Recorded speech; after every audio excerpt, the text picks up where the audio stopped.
Terima kasih Anda masih di Sinopre pemirsa, kita akan melanjutkan dialog. Saya akan bertanya kepada Pak Khoirul Umam.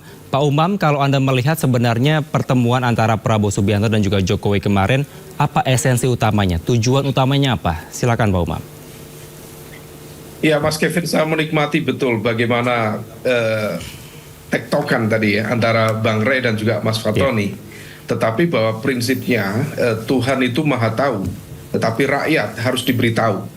Nah, oleh karena itu, kalau misal memang ada hal-hal yang sifatnya sangat prinsipil, memang ada baiknya untuk memberikan informasi hal-hal strategis apa yang kemudian bisa disampaikan kepada publik. Karena bagaimanapun juga pertemuan antara Pak Jokowi dan juga Pak Prabowo bukan pertemuan biasa, tetapi tentu ada hal-hal yang sifatnya teknis maupun strategis yang kemudian didialogkan, meskipun tentu ada muatan-muatan sensitivitas yang barangkali perlu di-cover. Dan upaya untuk meng-cover itu bisa saja linier dengan apa yang selama ini diklaimkan oleh Pak Jokowi, bahwa beliau tidak ingin cawe-cawe lagi, tidak ingin kemudian masuk dalam ranah politik praktis, maka kemudian tidak tersampaikan. Tetapi bagaimanapun juga, kalau misal dari pertemuan terakhir, kalau kita rujuk pada timeline dinamika politik dalam landscape perpolitikan nasional, rasa-rasanya berkaitan erat dengan dinamika serangan balik dari PDIP terhadap Pak Jokowi. Maka salah satu topik yang kalau misal saya spekulasikan, salah satunya adalah membicarakan, mendiskusikan tentang rencana langkah lanjut secara politik kemana Pak Jokowi akan berlabuh. Dan besar kemungkinan tentu akan menjadi bagian, akan bergabung dengan partai politik tertentu, karena strategi pertahanan terbaik dalam kontestasi kekuasaan adalah menjadi bagian dari kekuatan politik tertentu. Dan kalau misal Pak Jokowi sudah diserang secara terbuka oleh PDIP, kalau misal kemudian tidak melakukan langkah-langkah mitigasi yang serius, maka dia bisa menjadi bagian dari titik serang yang kemudian akan terus dilancarkan. Dan dalam konteks ini, indikasi yang paling kuat salah satunya memang ke Golkar, meskipun memang kedekatan, persahabatan antara Pak Jokowi dengan Pak Prabowo tentu membuka ruang potensi kemungkinan Pak Jokowi masuk ke Gerindra. Tetapi kalau misal masuk ke Gerindra, tentu menjadi sebuah situasi yang cukup unik, karena bagaimanapun juga otoritas kekuatan Gerindra itu garis komandonya jelas berada di tangan Pak Prabowo Subianto. Kalau misal kemudian Pak Jokowi masuk di Gerindra, maka berpotensi menciptakan dua matahari kembar. Nah, ini yang kemudian menjadi hal-hal yang cukup spekulatif yang perlu kita cermati ke depan. Tetapi kalaupun ternyata akhirnya kemudian Pak Jokowi masuk di Gerindra misalnya, meskipun disampaikan tadi dalam statementnya Pak Prabowo tidak bisa dipaksakan, kalau misal tergantung Pak Jokowi, ya maka mengingatkan kita pada informasi spekulatif lama bahwa dukungan politik dari Pak Jokowi kepada Pak Prabowo dalam Pilpres yang lalu seolah kemudian menjadi ajang tukar guling dengan menyerahkan posisi Ketua Umum Partai Gerindra kepada Pak Jokowi. Semua itu spekulatif, baru kemudian kita akan menemukan kenyataannya dengan mencermati perkembangan ke depan. Kevin. Baik, kalau dari Pak Fatoni, kalau melihat peluang sendiri dari Gerindra untuk menerima Jokowi masuk, seberapa besar potensinya? Ya kalau kita bicara potensi, berapapun tentu ada potensi, ya kan? Bisa aja juga Pak Jokowi juga masuk balik lagi ke PDI juga masih ada mungkin. Cuman persoalannya bukan itu kalau menurut saya. Jadi yang harus kita soroti adalah daripada kita misalkan berdebat, ini pertemuan yang nggak lazim, ini pertemuan yang luar biasa. Ya kalau menurut saya tentu luar biasa pertemuan itu, tapi luar biasa ini dalam konteks apa? Dalam konteks berdiskusi terkait kenegaraan. Pak Prabowo ini kan orangnya memang suka menerima banyak masukan ya, masukan dari berbagai tokoh, apalagi memang dari mantan presiden. Tentunya itu dibutuhkan oleh Pak Prabowo. Pengalaman Pak Jokowi memimpin negara kita juga sudah 2 periode, ya kan? Jadi nggak ada masalah menurut saya terkait itu. Persoalan apakah ada perdebatan dan ini pertemuan yang nggak lazim, itu sah-sah saja.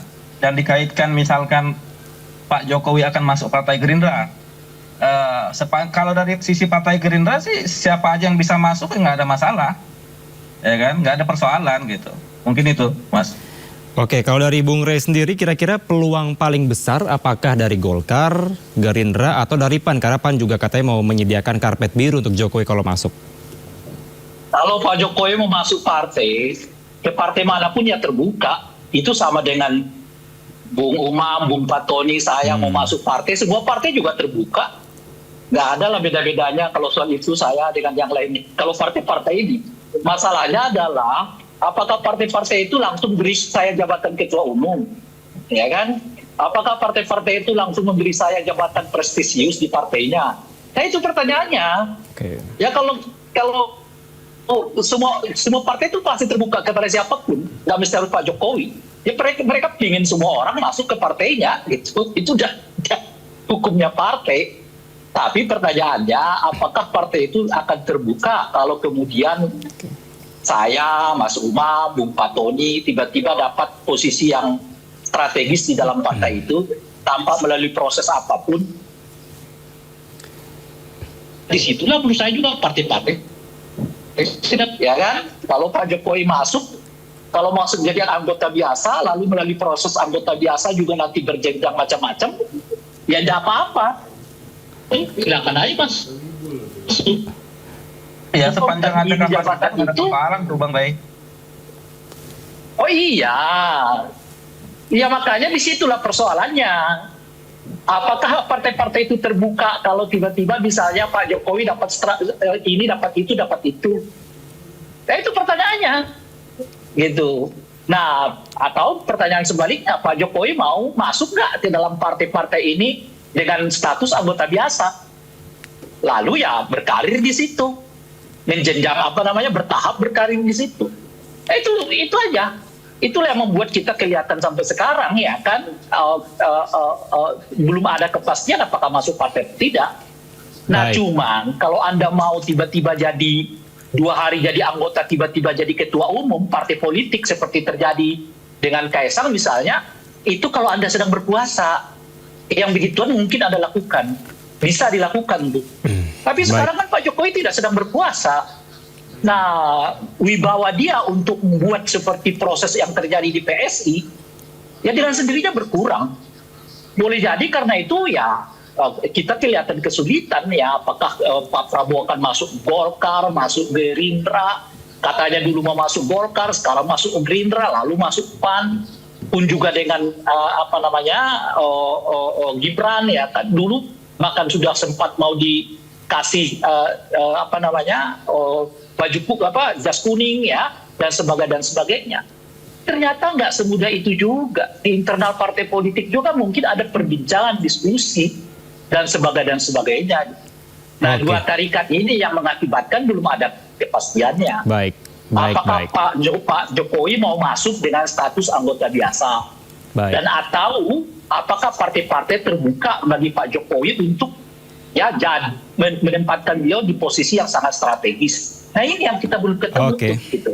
Baik Bang Rey, saya terakhir mau ke Pak Umam. Kalau Pak Umam melihat kira-kira apa keuntungan dari partai politik bila menerima Presiden ke-7 Joko Widodo ke partainya? Apakah memang ada pengaruhnya terhadap kontestasi di tahun 2029 mendatang? Jawaban saya sama, saya copy dari Bang Rey. Menerima Bang Rey Rangkuti saja keuntungan besar, apalagi menerima seorang Joko Widodo. Artinya bahwa dia masih tetap bisa memiliki mesin politik yang kemudian bisa ditransformasikan menjadi insentif elektoral yang memadai. Dia memiliki jaringan dengan segala catatan dan juga kontroversi yang sempat dimunculkan, tetapi dalam konteks kalkulasi kepentingan politik pragmatis dan orientasi pada kekuatan elektoral, ya Pak Jokowi memiliki kekuatan elektoral yang cukup signifikan. Tentu hal itu kemudian bisa diperkuat dengan jaringan yang selama ini dia bangun selama 10 tahun menjabat sebagai presiden, maka tentu memiliki social juga political capital yang memadai. Tetapi tentu ini yang kemudian harus dihitung. Kalau misal kemudian masuk ke PAN misalnya, apakah kemudian Pak Jokowi akan mencoba untuk masuk dalam satu kekuatan politik yang identik misalnya dengan segmen kekuatan politik tertentu, let's say dari latar belakang teman-teman dari Muhammadiyah, kalau di PKB dengan latar belakang Nahdlatul Ulama, atau memang lebih cocok kalau misalnya kemudian dalam satu lingkup kekuatan yang relatif lebih terbuka. Kalau misalnya kemudian di Gerindra, rasa-rasanya agak problematik, karena bagaimanapun juga otoritas kekuatan itu garis komandonya tunggal di tangan Pak Prabowo. Maka yang salah satu memungkinkan memang adalah Golkar yang relatif lebih liquid, lebih cair, meskipun kerepotannya tentu akan ada berbagai varian kekuatan di dalam Golkar sendiri yang tentu tidak mudah dikonsolidasikan, tidak mudah menerima begitu saja. Tetapi banyak juga yang kemudian meyakini bahwa suksesi internal kepemimpinan di Golkar yang agak dipaksakan kemarin, Pak Erlangga tiba-tiba kemudian mundur, kemudian digantikan Pak Bahlil misalnya, itu dianggap sebagai sebuah bagian dari operasi cipta kondisi untuk menyiapkan landasan supaya Pak Jokowi atau Mas Gibran siap-siap landing, siap bernaung di bawah pohon beringin. Nah, oleh karena itu inilah yang kemudian spekulasi-spekulasi itu, tetapi per hari ini dari sisi timeline, dari sisi indikasi-indikasi dinamika politik yang berkembang, per hari ini masih menunjukkan Jokowi lebih dekat mengarah ke Golkar daripada partai-partai yang lain, Mas Kevin. Baik, Jokowi lebih dekat ke Golkar dan bisa menjadi mesin politik di tahun 2029. Kita nantikan bersama dan kita kawal bersama. Terima kasih sejumlah narasumber, Bang Rey, Pak Umam, Pak Fatoni telah bergabung bersama kami di Sido Prime. Salam sehat selalu, selamat malam. Salam sehat selalu. Selamat malam, Mas Kevin.